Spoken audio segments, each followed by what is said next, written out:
Hi friends, നമുക്കിന്ന് നിങ്ങളുടെ പാർട്ട്ണറുമായിട്ടുള്ള നിങ്ങളുടെ കറണ്ട് എനർജി എന്താണ്, കറണ്ട് സിറ്റുവേഷൻ എന്താണ്, എങ്ങോട്ടത്തേക്ക് പോകുന്നു, നിങ്ങളുടെ പാർട്ട്ണറുമായിട്ടുള്ള എനർജിയാണ് നമ്മൾ യൂണിവേഴ്സിനോട് ചോദിച്ച് മനസ്സിലാക്കുന്നത്. നിങ്ങളുടെ പാർട്ട്ണറുമായിട്ടുള്ള നിങ്ങളുടെ ഇപ്പോഴത്തെ എനർജി എങ്ങനെയാണ്, സിറ്റുവേഷൻ എങ്ങനെയാണ്, ആ സിറ്റുവേഷൻ എങ്ങനെ മുന്നോട്ട് പോകുന്നു എന്ന് ചോദിച്ച് മനസ്സിലാക്കാം. Please guide me universe. എല്ലാവരും ഒന്ന് പ്രാർത്ഥിക്കുക, 3 ശ്വാസം എടുത്ത് വിടുക. Please guide me, universe.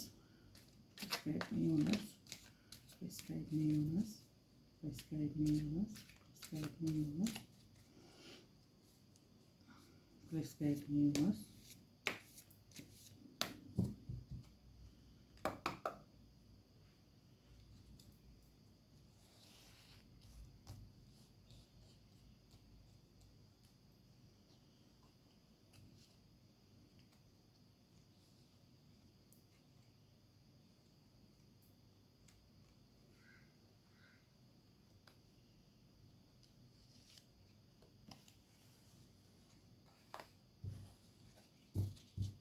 Okay, നമുക്ക് നോക്കാം നിങ്ങളുടെ പാർട്ട്ണറുമായിട്ടുള്ള ഇപ്പോഴത്തെ കറണ്ട് എനർജി സിറ്റുവേഷൻ അതെങ്ങനെ പോകുന്നു, നല്ലതാണോ അല്ലയോ, യെസ് ഓർ നോ നമുക്ക് ചോദിച്ച് മനസ്സിലാക്കാം.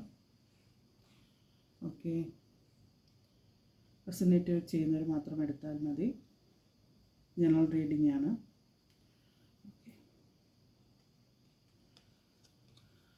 നിങ്ങളുടെ പാർട്ട്ണറുമായിട്ടുള്ള ഇപ്പോഴത്തെ ഒരു കറണ്ട് എനർജി കുറച്ച് പ്രയാസത്തിലാണ്.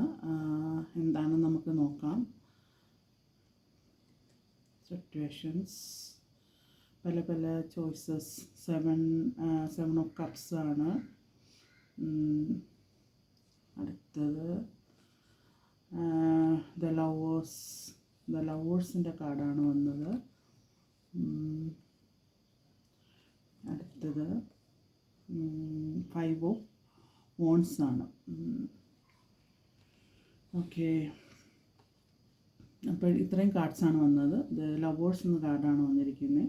ഇത് 7 ഓഫ് കപ്സിൻ്റെയാണ്. ഇത് 10 ഓഫ് വോൺസിൻ്റെയാണ്. ഇത് 5 ഓഫ് വോൺസിൻ്റെയാണ്. ഇപ്പോഴും നിങ്ങളുടെ പാർട്ട്ണറുമായിട്ട് നിങ്ങൾ അത്ര ഒരു സ്നേഹത്തിലല്ല,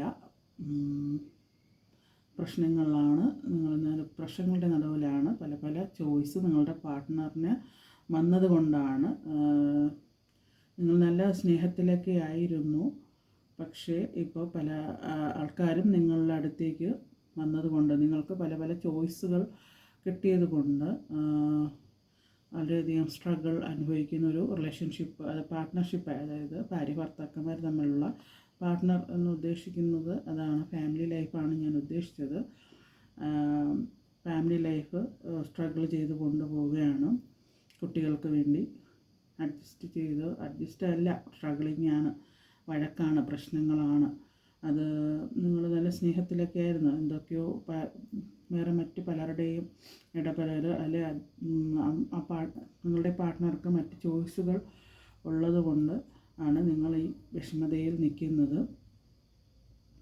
അന്നേരം അവിടെ പോരാടി നിൽക്കുകയാണ്.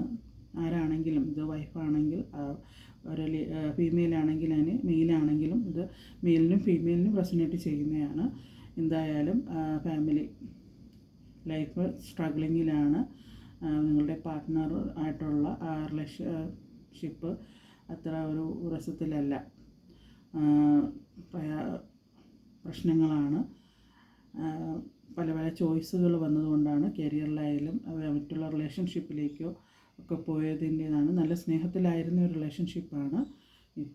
ഇപ്പോഴത്തെ കറണ്ട് സിറ്റുവേഷനിൽ എന്തൊക്കെയോ പ്രശ്നങ്ങളുണ്ട്. അത് മറ്റ് പലരുടെയും ആയിട്ടുള്ള റിലേഷൻസോ മറ്റ്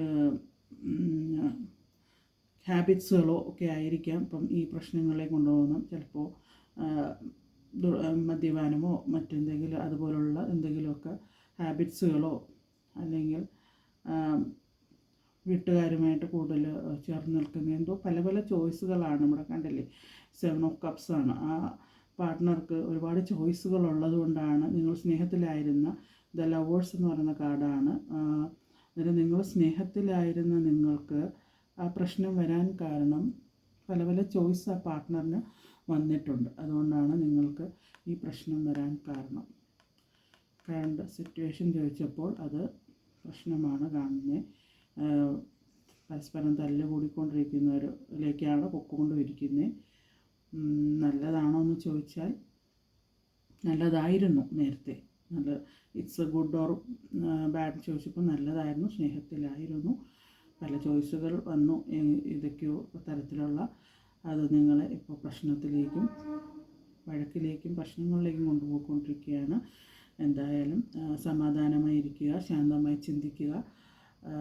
പ്രശ്നങ്ങൾ മാക്സിമം ഒഴിവാക്കി പരസ്പരം സംസാരിച്ച് അത് ക്ലോസ് ചെയ്ത് കൊണ്ടുപോവുക. പ്രശ്നങ്ങൾ വലുതാക്കാതെ അതിനെ ചെറുതാക്കി കൊണ്ടുപോവുക. കുട്ടികളുള്ളവരാണെങ്കിൽ കൂടുതലും ശ്രദ്ധിക്കുക. അവരുടെ ഭാവിയും കൂടി ബാധിക്കുന്നതാണ്. അതുകൊണ്ട് പാർട്ട്നേഴ്സ് തമ്മിൽ എന്തെങ്കിലും വിഷയങ്ങളുണ്ടെങ്കിൽ പരസ്പരം സംസാരിച്ച് ചർച്ച ചെയ്ത് അതിനൊരു സൊല്യൂഷൻ കണ്ടെത്തുക. സൊല്യൂഷൻ ഇല്ലാത്ത ഒരു പ്രശ്നങ്ങളും ഈ ഭൂമിയുടെ മുകളിലില്ല. സൊല്യൂഷൻ ഉണ്ട്. സൊല്യൂഷൻ കാണുക, അത് അക്സെപ്റ്റ് ചെയ്യുക. രണ്ട് കൂട്ടരും അത് അക്സെപ്റ്റ് ചെയ്ത് മുന്നോട്ട് കൊണ്ടുപോകുക. ഒരു സൊല്യൂഷൻ കണ്ടാൽ മാത്രം പോരാ, അത് അക്സെപ്റ്റ് ചെയ്യാനുള്ളൊരു മാനസികാവസ്ഥയും കൂടി നമ്മൾ കൈവരിക്കണം. അതിന് മെഡിറ്റേഷൻ ചെയ്താൽ മതി. നിങ്ങൾ റെഗുലറായിട്ട് മെഡിറ്റേഷൻ ചെയ്യുക. നിങ്ങളുടെ മനസ്സ് ശാന്തമാകുമ്പോൾ ഏതൊരു പ്രശ്നത്തിനും അതിനൊരു പരിഹാരമുണ്ടാകും. അപ്പോൾ പോസിറ്റീവായിട്ടിരിക്കുക. സ്ട്രഗിൾ ചെയ്യുന്ന ഒരു ലൈഫായിട്ടാണ് നിങ്ങൾ മുന്നോട്ട് പോകുന്നത്. അതിനെ ശാന്തമാക്കാൻ ശ്രമിക്കുക എത്രയും പെട്ടെന്ന്. Okay, thank you so much.